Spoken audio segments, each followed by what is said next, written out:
Welcome back students to another video of companies accounts under which today we are going to learn about the pro rata allotment of shares.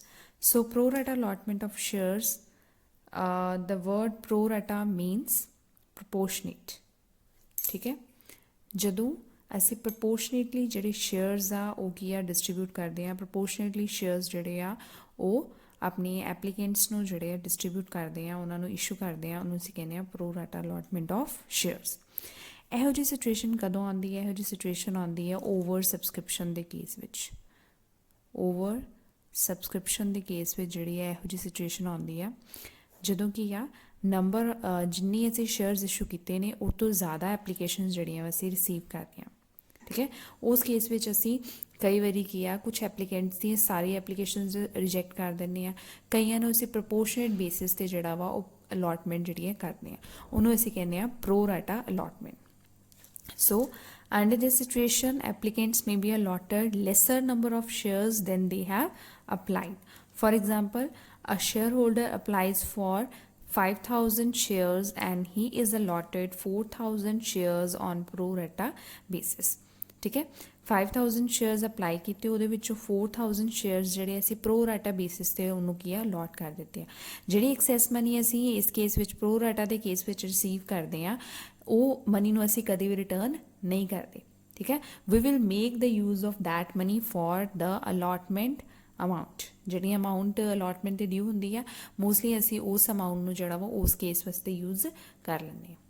ਠੀਕ ਹੈ, ਸੋ ਕਈ ਅਗਰ ਤਾਂ ਕਿਸੇ person ਨੂੰ ਬਿਲਕੁਲ ਵੀ ਅਸੀਂ ਸ਼ੇਅਰਸ ਜਿਹੜੇ ਆ ਇਸ਼ੂ ਨਹੀਂ ਕੀਤੇ, ਸਪੋਜ਼ ਕਿਸੇ ਨੇ 1000 ਸ਼ੇਅਰਸ ਜਿਹੜੇ ਅਪਲਾਈ ਕੀਤੇ ਸੀ, ਅਸੀਂ ਕੋਈ ਜਿਹੜੇ ਸ਼ੇਅਰ ਆ ਉਹਨੂੰ ਅਗਰ ਨਹੀਂ ਦਿੱਤੇ, ਸਪੋਜ਼ ਉਹਨੇ 1000 ਸ਼ੇਅਰਸ ਜਿਹੜੇ ਅਪਲਾਈ ਕੀਤੇ ਆ, ਅਗਰ ਉਹਨੂੰ ਬਿਲਕੁਲ ਨਹੀਂ ਦਿੱਤੇ ਬਟ ਉਹਨੇ ਐਪਲੀਕੇਸ਼ਨ ਮਨੀ ਜਿਹੜੀ ਆ ਉਹ ਦਿੱਤੀ ਆ, ਉਹਨੂੰ ਅਸੀਂ ਰਿਫੰਡ ਕਰਾਂਗੇ। ਨੋ ਅਲਾਟਮੈਂਟ।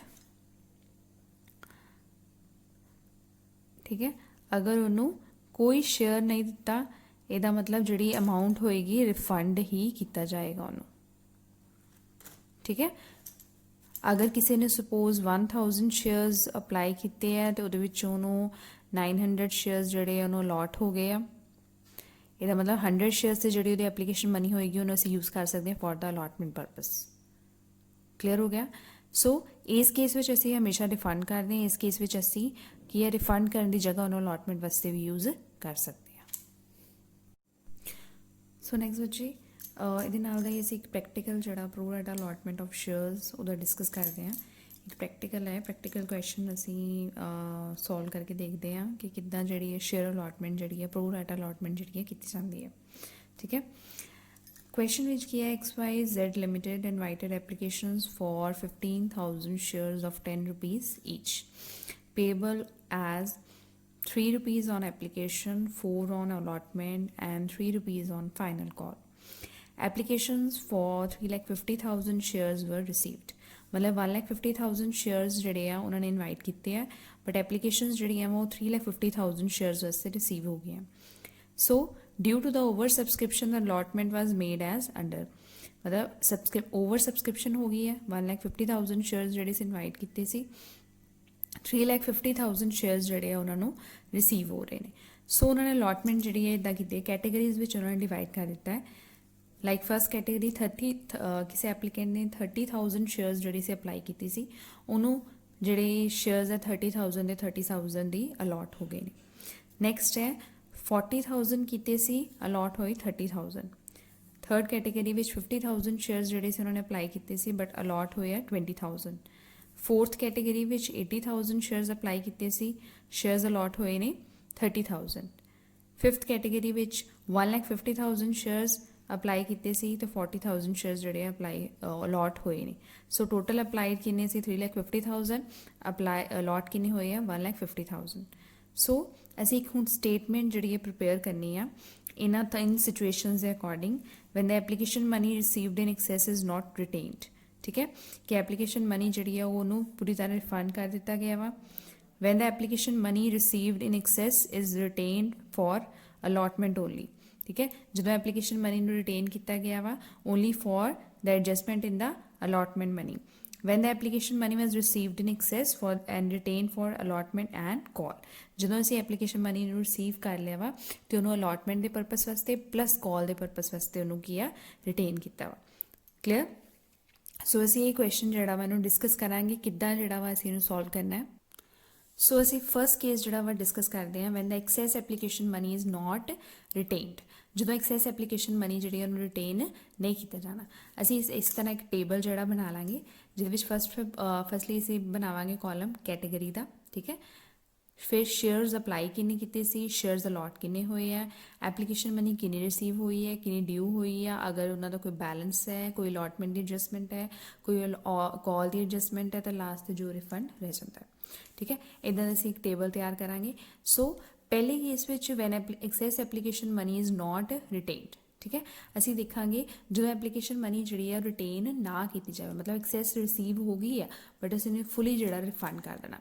ਸੋ ਸਭ ਤੋਂ ਪਹਿਲਾਂ ਅਸੀਂ ਦੇਖਾਂਗੇ ਐਪਲੀਕੇਸ਼ਨ ਮਨੀ ਰਿਸੀਵ ਕਿੰਨੀ ਹੋਈ ਹੈ, ਠੀਕ ਹੈ। ਜਿੰਨੇ ਸ਼ੇਅਰਸ ਅਪਲਾਈ ਕੀਤੇ ਗਏ ਨੇ ਉਤੇ ਹੀ, ਮਤਲਬ ਅਗਰ ਅਸੀਂ ਦੇਖੀਏ ਤਾਂ ਇਹ ਜਿਹੜਾ ਇਹਨਾਂ ਦਾ ਟੋਟਲ ਬਣ ਜਾਂਦਾ 3,50,000 ਸ਼ੇਅਰਸ ਜਿਹੜੇ ਨੇ ਅਪਲਾਈ ਕੀਤੇ ਗਏ ਨੇ ਤੇ 1,50,000 ਸ਼ੇਅਰਸ ਜਿਹੜੇ ਨੇ ਉਹ ਅਲਾਟ ਹੋਏ ਨੇ। ਕਲੀਅਰ? ਸੋ ਐਪਲੀਕੇਸ਼ਨ ਮਨੀ ਜਿਹੜੀ ਹੈ ਇਹਨਾਂ ਸ਼ੇਅਰਸ ਤੇ ਸਾਨੂੰ ਇਹਦੇ ਅਕੋਰਡਿੰਗ ਰਿਸੀਵ ਹੋਈ ਹੈ। 30,000 ਸ਼ੇਅਰਸ ਤੇ ਐਪਲੀਕੇਸ਼ਨ ਮਨੀ ਹੈਗੀ ਸੀ 3 ਰੁਪੀਜ਼ ਦੇ ਅਕੋਰਡਿੰਗ, ਅਮਾਊਂਟ ਕਿੰਨਾ ਰਿਸੀਵ ਹੋਇਆ ਸਾਨੂੰ 90,000, ਠੀਕ ਹੈ। ਨੈਕਸਟ 40,000 1,20,000, 3 ਰੁਪੀਜ਼ ਦੇ ਅਕੋਰਡਿੰਗ 1,20,000। ਨੈਕਸਟ ਹੈ 50,000 ਸ਼ੇਅਰਸ ਤੇ 3 ਰੁਪੀਜ਼ ਦੇ according 1,50,000। then 80,000 according 80,000 shares 3 rupees according 2,40,000, 1,50,000 shares according to 3 rupees 4,50,000। मतलब ये अमाउंट जी है रिसीव हो गई, सानू ये अमाउंट जी है असी रिसीव कर ली हुई है। नैक्सट है अमाउंट ड्यू कितना सी, एप्लीकेशन मनी दे अमाउंट ड्यू कितना सी, मतलब एक्चुअल विच कितना अमाउंट जिहड़ा सी असी रिसीव करना सी असी देखा। यह जिहड़े अलॉट शेयर्स होए इहदा मतलब उन्ना अमाउंट ड्यू सी। 30,000 शेयर्स 3 रुपीज़ की एप्लीकेशन मनी मतलब 90,000 जिहड़ा सी ड्यू सी। 90,000 शेयर्स से असी सॉरी 30,000 शेयर्स से 3 रुपीज़ के अकॉर्डिंग 90,000 की अमाउंट ड्यू सी, असी रिसीव भी जी है 90,000 ही किया, ठीक है। नैक्सट है 30,000 शेयर्स से 3 रुपीज़ के अकॉर्डिंग अलॉट किन्ने 30,000 होए, इसका मतलब 90,000 असी अमाउंट जी है ड्यू सी। 20,000 3 रुपीज़ के अकॉर्डिंग 60,000, then again 90,000, then 1,20,000, ठीक है। ये अमाउंट जी सी ड्यू सी। क्लियर?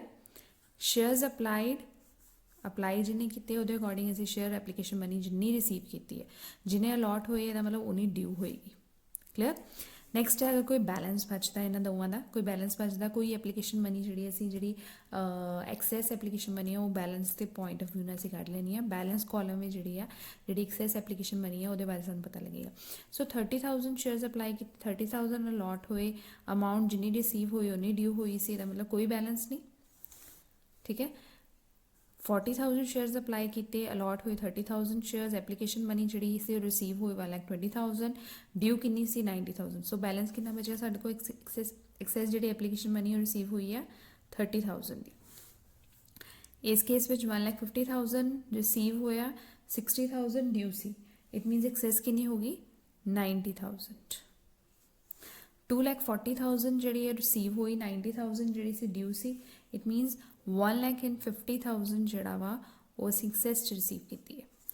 4,50,000 जी सी रिसीव की है, ड्यू कितनी सी 1,20,000, इट मीनस 3,30,000 जी अमाउंट है वो असी एक्सैस जी है रिसीव की है, ठीक है। सो ये बैलेंस आ गया जी एप्लीकेशन मनी साढ़े को एक्सैस पई हुई है, ठीक है। सो इस केस में जो केस असी कर रहे हैं, access application money is not retained, application money बिल्कुल रिटेन नहीं की गई। सो इस केस में असी किया कोई अलॉटमेंट की एडजस्टमेंट नहीं करनी, सो ब्लैंक कॉलम आउणगे, कॉल की एडजस्टमेंट भी कोई नहीं करनी, सो ये भी कॉलम ब्लैंक आउणगे। असी टोटल का टोटल अमाउंट जो रिफंड कर देना। सो 30,000, 90,000, 1,50,000 1,50,000 and 3,30,000 ਦਾ ਅਮਾਊਂਟ ਜਿਹੜਾ ਵਾ ਉਹ ਕੀ ਆ ਰਿਫੰਡ ਹੋ ਜਾਏਗਾ। ਸੋ ਇਸ ਅਕੋਰਡਿੰਗ ਟੋਟਲ ਜਿਹੜਾ ਅਮਾਊਂਟ ਸਾਡੇ ਕੋਲ ਰਿਫੰਡ ਕਰਨ ਵਾਲਾ ਬਣ ਜਾਂਦਾ ਹੈ ਉਹ ਇੱਥੇ ਅਮਾਊਂਟ ਸਾਡੇ ਕੋਲ ਆ ਜਾਂਦਾ ਹੈ 6 ਲੱਖ ਦਾ ਅਮਾਊਂਟ ਜਿਹੜਾ ਵਾ ਸਾਡੇ ਕੋਲ ਰਿਫੰਡ ਦਾ ਅਮਾਊਂਟ ਆ ਜਾਂਦਾ ਹੈ। ਸੋ ਇਸ ਕੇਸ ਵਿੱਚ ਅਸੀਂ ਕੀ ਐਪਲੀਕੇਸ਼ਨ ਮਨੀ ਐਕਸੈਸ 'ਚ ਰਿਸੀਵ ਕੀਤੀ ਹੈ ਬਟ ਉਹਨੂੰ ਕੀ ਅਸੀਂ ਰਿਫੰਡ ਕਰ ਦਿੱਤਾ, ਟੋਟਲੀ ਜਿਹੜਾ ਵਾ ਉਹਨੂੰ ਰਿਫੰਡ ਕਰ ਦਿੱਤਾ। ਸੋ ਨੈਕਸਟ ਕੇਸ ਹੈ ਜਿਹਦੇ ਵਿੱਚ ਕੀ ਹੈ when excess application money is retain for the allotment, ਮਤਲਬ ਜਿਹੜੀ ਐਪਲੀਕੇਸ਼ਨ ਮਨੀ ਹੈ ਜਿਹੜੀ ਐਕਸੈਸ ਆਪਣੀ ਅਸੀਂ ਜਿਹੜਾ ਬੈਲੈਂਸ ਬਚ ਗਿਆ ਸੀ ਉਹਨੂੰ ਅਸੀਂ ਅਲਾਟਮੈਂਟ ਦੇ ਪਰਪਸ ਵਾਸਤੇ ਕੀ ਆ ਯੂਜ਼ ਕਰ ਰਹੇ ਹਾਂ, ਮਤਲਬ ਅਲਾਟਮੈਂਟ ਦਾ ਜਿੰਨਾ ਅਮਾਊਂਟ ਹੈ ਉਹਦੇ ਵਿੱਚ ਐਡਜਸਟ ਕਰਨ ਦੀ ਕੋਸ਼ਿਸ਼ ਕਰ ਰਹੇ ਹਾਂ। ਸੋ ਇਹ ਜਿਹੜਾ shares applied allotted application money receive due balance ਇਹ ਸਭ ਕੁਝ ਸੇਮ ਆਏਗਾ। ਅਸੀਂ ਇਹਦੇ ਵਿੱਚ ਲਾਸਟ ਦੇਖਾਂਗੇ ਕਿ ਅਸੀਂ ਬੈਲੈਂਸ ਨੂੰ ਜਿਹੜਾ ਵਾ ਅਲਾਟਮੈਂਟ ਦੇ ਵਿੱਚ ਕਿੱਦਾਂ ਐਡਜਸਟ ਕਰਨਾ ਵਾ। ਸੋ ਇਹਦੇ ਵਿੱਚ ਜਿਹੜਾ ਅਲਾਟਮੈਂਟ ਡਿਊ ਸੀ ਕਿੰਨਾ ਅਮਾਊਂਟ ਡਿਊ ਆ, ਕਿੰਨੇ ਅਮਾਊਂਟ ਡਿਊ ਵਿੱਚੋਂ ਆ ਬੈਲੈਂਸ ਵਿੱਚੋਂ ਕਿੰਨਾ ਐਡਜਸਟ ਕਰ ਸਕਦੇ ਹਾਂ ਉਹੀ ਅਸੀਂ ਜਿਹੜਾ ਵਾ ਇੱਥੇ ਲਿਖਾਂਗੇ। ਸੋ ਸਭ ਤੋਂ ਪਹਿਲਾਂ ਅਸੀਂ ਦੇਖਾਂਗੇ ਕਿ ਅਲਾਟਮੈਂਟ ਜਿਹੜੀ ਫਸਟ ਕੈਟੇਗਰੀ ਹੈ ਉਹਦੇ ਵਿੱਚ ਤੇ ਕੋਈ ਅਲਾਟਮੈਂਟ ਦਾ ਐਡਜਸਟਮੈਂਟ ਦੀ ਕੋਈ ਬਣਦੀ ਨਹੀਂ ਹੈ ਕਿਉਂਕਿ ਜਿੰਨੀ ਐਪਲੀਕੇਸ਼ਨ ਮਨੀ ਰਿਸੀਵ ਹੋਈ ਉਨੀ ਐਪਲੀਕੇਸ਼ਨ ਮਨੀ ਡਿਊ ਸੀ।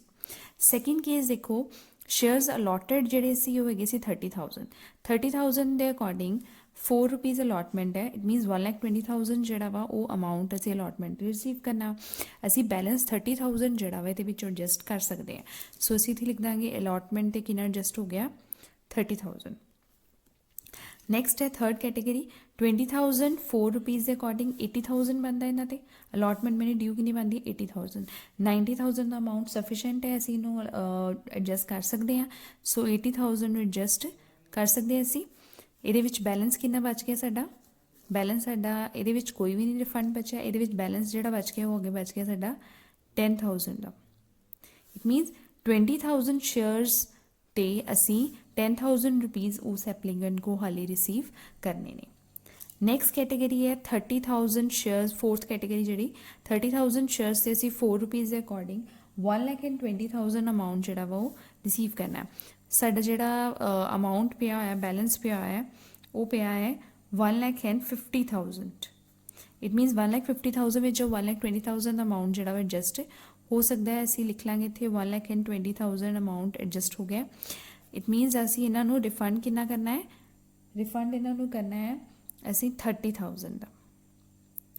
30,000 ਦਾ ਜਿਹੜਾ ਵਾ ਇਹਨਾਂ ਵੱਲ ਸਾਡਾ ਕੀ ਆ ਰਿਫੰਡ ਜਾਏਗਾ। ਨੈਕਸਟ ਹੈ ਫਿਫਥ ਕੈਟੇਗਰੀ ਸ਼ੇਅਰਸ ਅਲਾਟ ਹੋਏ ਨੇ 40,000। ਬੈਲੈਂਸ ਜਿਹੜਾ ਅਸੀਂ ਐਪਲੀਕੇਸ਼ਨ ਜਿਹੜੀ ਐਕਸੈਸ ਐਪਲੀਕੇਸ਼ਨ ਮਨੀ ਹੈ ਉਹ ਹੈ 3,30,000। 40,000 ਸ਼ੇਅਰਸ ਤੇ 4 ਰੁਪੀਜ਼ ਦੇ ਅਕੋਰਡਿੰਗ 1,60,000 ਦਾ ਅਲਾਟਮੈਂਟ ਮਨੀ ਜਿਹੜੀ ਹੈ ਡਿਊ ਹੁੰਦੀ ਹੈ। ਉਹਦੇ ਵਿੱਚੋਂ ਬੈਲੈਂਸ ਜਿਹੜਾ ਐਪਲੀਕੇਸ਼ਨ ਮਨੀ ਦਾ ਪਿਆ ਹੋਇਆ ਉਹ ਹੈਗਾ 3,30,000। ਇਟ ਮੀਨਸ ਅਸੀਂ 1,60,000 ਆਰਾਮ ਦੇ ਨਾਲ ਇਹਦੇ ਚੁੱਕੀ ਅਲਾਟਮੈਂਟ ਮਨੀ ਨੂੰ ਐਡਜਸਟ ਕਰ ਸਕਦੇ ਹਾਂ। ਸੋ 1,60,000 ਅਸੀਂ ਇੱਥੇ ਅਮਾਊਂਟ ਲਿਖਾਂਗੇ ਤੇ ਜਿੰਨਾ ਉਹਨਾਂ ਨੂੰ ਰਿਫੰਡ ਕਰਨਾ ਹੈ ਰਿਫੰਡ ਅਮਾਊਂਟ ਜਿਹੜਾ ਆ ਗਿਆ ਇਹਦੇ ਵਿੱਚੋਂ 1,70,000। ਇਟ ਮੀਨਸ 1,70,000 ਦਾ ਅਮਾਊਂਟ ਜਿਹੜਾ ਉਹ ਰਿਫੰਡ ਅਸੀਂ ਕਰਨਾ ਹੈ। ਅਸੀਂ ਇੱਥੇ ਟੋਟਲ ਕਰ ਲਾਂਗੇ ਕਿੰਨਾ ਅਮਾਊਂਟ ਜਿਹੜਾ ਵਾ ਅਸੀਂ ਐਡਜਸਟ ਅਲਾਟਮੈਂਟ ਤੇ ਕਿੰਨਾ ਐਡਜਸਟ ਕੀਤਾ ਹੈ। ਅਸੀਂ ਅਲਾਟਮੈਂਟ ਤੇ ਐਡਜਸਟ ਕੀਤਾ ਹੈ 3,90,000 ਤੇ ਰਿਫੰਡ ਕਿੰਨਾ ਕਰਨਾ ਹੈ ਅਸੀਂ 2,10,000 ਦਾ ਅਮਾਊਂਟ ਜਿਹੜਾ ਵਾ ਅਸੀਂ ਰਿਫੰਡ ਕਰਨਾ ਹੈ।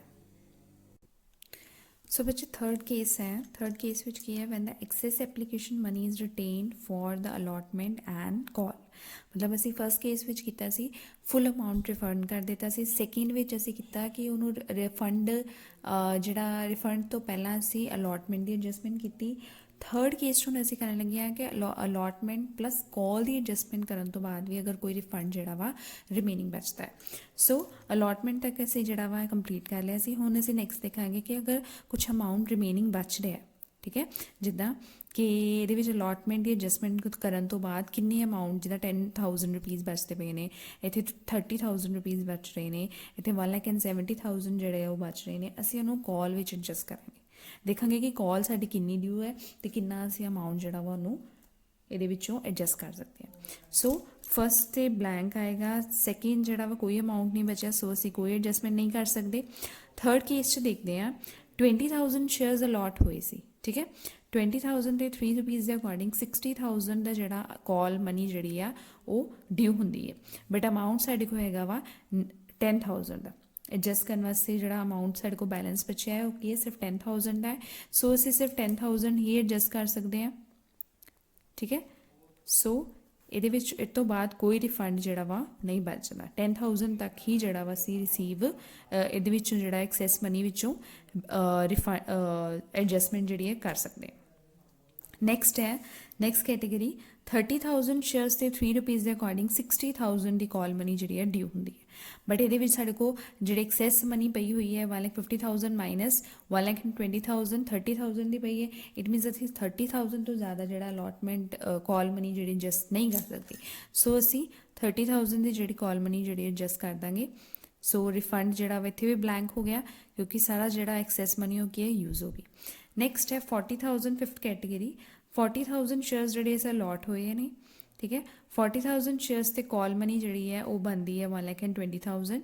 ਐਕਸੈਸ ਜਿਹੜਾ ਸਾਡੇ ਕੋਲ ਐਪਲੀਕੇਸ਼ਨ ਮਨੀ ਪਈ ਹੋਈ ਹੈ 3,30,000 ਮਾਈਨਸ 1,60,000 1,70,000 ਦੀ ਜਿਹੜੀ ਹੈ ਉਹ ਐਕਸੈਸ ਮਨੀ ਪਈ ਹੈ। ਕਾਲ ਮਨੀ ਜਿਹੜੀ ਬਣਦੀ ਹੈ ਉਹ 1,20,000 ਦੀ ਬਣਦੀ ਹੈ। ਸੋ ਅਸੀਂ ਇਹਨੂੰ ਆਰਾਮ ਦੇ ਨਾਲ ਐਡਜਸਟ ਕਰ ਸਕਦੇ ਹਾਂ, ਠੀਕ ਹੈ। ਸੋ ਕਾਲ ਐਡਜਸਟ ਜਿਹੜੀ ਹੈ ਉਹ ਸਾਡੀ ਹੋ ਚੁੱਕੀ ਹੈ। ਉਸ ਤੋਂ ਬਾਅਦ 1,70,000 ਮਾਈਨਸ 1,20,000 ਇਟ ਮੀਨਸ ਰਿਫੰਡ ਜਿਹੜਾ ਬਣਦਾ ਹੈ ਸਾਡਾ ਕਿੰਨੇ ਦਾ ਬਣਦਾ ਹੈ 50,000 ਰੁਪੀਜ਼ ਦਾ ਜਿਹੜਾ ਵਾ ਰਿਫੰਡ ਜਿਹੜਾ ਵਾ ਉਹ ਲਾਸਟ ਤੇ ਬਣ ਰਿਹਾ। ਸੋ ਕਾਲ ਦੀ ਜਿਹੜੀ ਐਡਜਸਟਮੈਂਟ ਹੋਈ ਹੈ ਉਹ ਟੋਟਲ ਹੋਈ ਹੈ 1,20,000 30 1,60,000 ਦੀ ਜਿਹੜੀ ਆ ਉਹ ਕਾਲ ਦੀ ਐਡਜਸਟਮੈਂਟ ਹੋਈ ਹੈ, ਠੀਕ ਹੈ।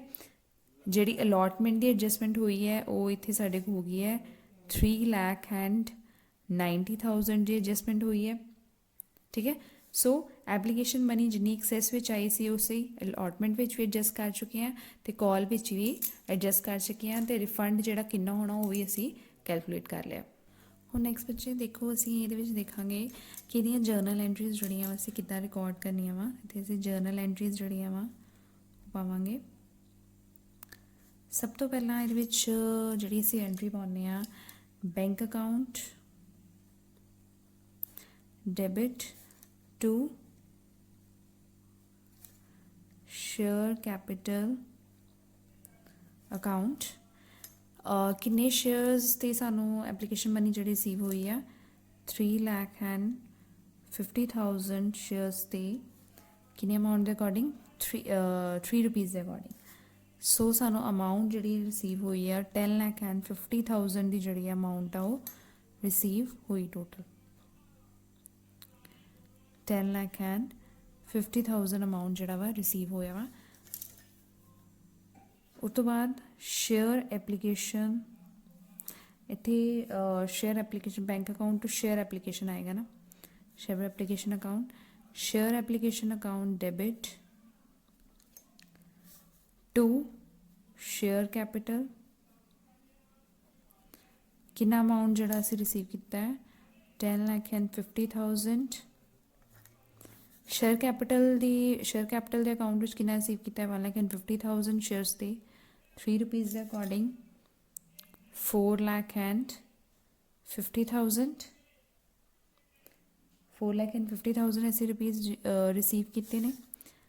ਟੂ ਸ਼ੇਅਰ ਅਲੋਟਮੈਂਟ ਤੇ ਅਸੀਂ ਕਿੰਨੀ ਐਡਜਸਟਮੈਂਟ ਕੀਤੀ ਹੈ ਅਲੋਟਮੈਂਟ ਦੀ ਐਡਜਸਟਮੈਂਟ ਜਿਹੜੀ ਅਸੀਂ ਕੀਤੀ ਹੈ ਇਹ ਵਾਲਾ ਅਮਾਊਂਟ ਜਿਹੜਾ ਹੈ ਉਹ ਅਸੀਂ ਲਿਖ ਦਾਂਗੇ 3,90,000 ਦੀ ਐਡਜਸਟਮੈਂਟ ਕੀਤੀ ਹੈ। ਦੈਨ ਟੂ ਕਾਲ ਤੇ ਐਡਜਸਟਮੈਂਟ ਕਿੰਨੀ ਹੋਈ ਹੈ 1,60,000 ਟੂ ਬੈਂਕ, ਠੀਕ ਹੈ। ਬੈਂਕ 'ਤੇ ਕਿੰਨੀ 50 ਜਿਹੜਾ ਅਸੀਂ ਰਿਫੰਡ ਕੀਤਾ ਹੈ ਉਹ ਅਸੀਂ ਬੈਂਕ 'ਤੇ ਲਿਖਾਂਗੇ ਟੂ ਬੈਂਕ। ਸੋ ਇੱਥੇ ਅਮਾਊਂਟ ਆ ਗਿਆ ਸਾਡਾ 50,000 ਦਾ। ਇਹ ਹੋ ਗਈ ਕੰਪਲੀਟ ਐਂਟਰੀ ਸਾਡੀ। ਉਸ ਤੋਂ ਬਾਅਦ ਅਸੀਂ ਪਾਵਾਂਗੇ ਅਲੋਟਮੈਂਟ ਦੀ share allotment account debit to share capital account. ਕਿੰਨੀ ਡਿਊ ਹੋਣੀ ਹੈ 1,50,000 ਸ਼ੇਅਰਸ 'ਤੇ ਅਲੋਟਮੈਂਟ ਮਨੀ 4 रुपीज़ ਦੇ ਅਕੋਰਡਿੰਗ 6 ਲੱਖ ਦੀ ਜਿਹੜੀ ਆ ਉਹ ਸ਼ੇਅਰ ਅਲਾਟਮੈਂਟ ਮਨੀ ਜਿਹੜੀ ਆ ਡਿਊ ਹੋਏਗੀ। ਉਸ ਤੋਂ ਬਾਅਦ ਅਸੀਂ ਜਿਹੜੀ ਇੱਥੇ ਐਡਜਸਟਮੈਂਟ ਕੀਤੀ ਹੈ, ਠੀਕ ਹੈ, ਸ਼ੇਅਰ ਐਕਸੈਸ ਐਪਲੀਕੇਸ਼ਨ ਮਨੀ ਜਿਹੜੀ ਰਿਸੀਵ ਕੀਤੀ ਸੀ ਉਹਦੇ ਅਗੇਂਸਟ ਜਿਹੜੀ ਅਲਾਟਮੈਂਟ ਦੀ ਜਿਹੜੀ ਅਸੀਂ ਕੀਤੀ ਐਡਜਸਟਮੈਂਟ ਕੀਤੀ ਉਹਨੂੰ ਅਸੀਂ ਐਡਜਸਟ ਕਰਾਂਗੇ ਇੱਥੇ। ਸੋ ਇੱਥੇ ਆਏਗਾ bank account debit to share allotment account. Amount ਹੈਗਾ ਸੀ ਟੋਟਲ 6 ਲੱਖ ਦਾ, ਉਹਦੇ ਵਿੱਚੋਂ ਕਿੰਨਾ ਜਿਹੜਾ ਸਾਨੂੰ ਪਹਿਲਾਂ ਹੀ ਰਿਸੀਵ ਹੋ ਚੁੱਕਿਆ ਹੈ 3,90,000 3,90,000 ਦਾ ਅਮਾਊਂਟ ਅਸੀਂ ਪਹਿਲਾਂ ਰਿਸੀਵ ਕਰ ਚੁੱਕੇ ਹਾਂ। ਸੋ ਜਿਹੜਾ ਰਿਮੇਨਿੰਗ ਰਹਿ ਗਿਆ ਉਹ ਅਸੀਂ ਸਿਰਫ ਜਿਹੜਾ ਵਾ ਰਿਸੀਵ ਕਰਾਂਗੇ ਇਹਨਾਂ ਤੋਂ। ਸੋ ਰਿਮੇਨਿੰਗ ਇੱਥੇ ਰਹਿ ਜਾਂਦਾ ਹੈ 2,10,000 ਦਾ ਅਮਾਊਂਟ, ਉਹ ਅਸੀਂ ਔਨ ਅਕਾਊਂਟ ਆਫ ਅਲਾਟਮੈਂਟ ਜਿਹੜਾ ਵਾ ਰਿਸੀਵ ਕਰਾਂਗੇ। ਨੈਕਸਟ ਹੈ share final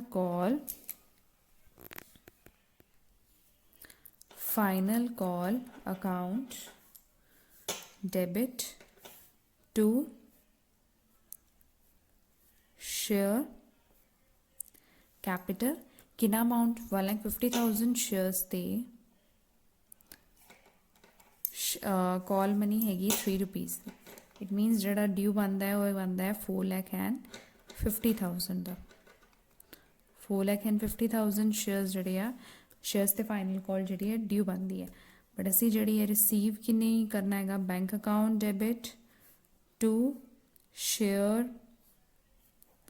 final call account 4,50,000 ਅਸੀਂ ਇੱਥੇ ਲਿਖਾਂਗੇ ਨਹੀਂ, ਇਹ ਜਿਹੜਾ ਇੱਥੇ ਸਿੱਧਾ ਨਹੀਂ ਅਸੀਂ ਲਿਖਾਂਗੇ, ਅਸੀਂ ਜਿੰਨਾ ਅਮਾਊਂਟ ਰਿਮੇਨਿੰਗ ਹੋਏਗਾ ਇੱਥੇ ਕਿੰਨਾ ਅਮਾਊਂਟ ਅਸੀਂ ਰਿਸੀਵ ਕਰਨਾ ਸੀ 4,50,000 ਦਾ ਰਿਸੀਵ ਕਰਨਾ ਸੀ, ਠੀਕ ਹੈ।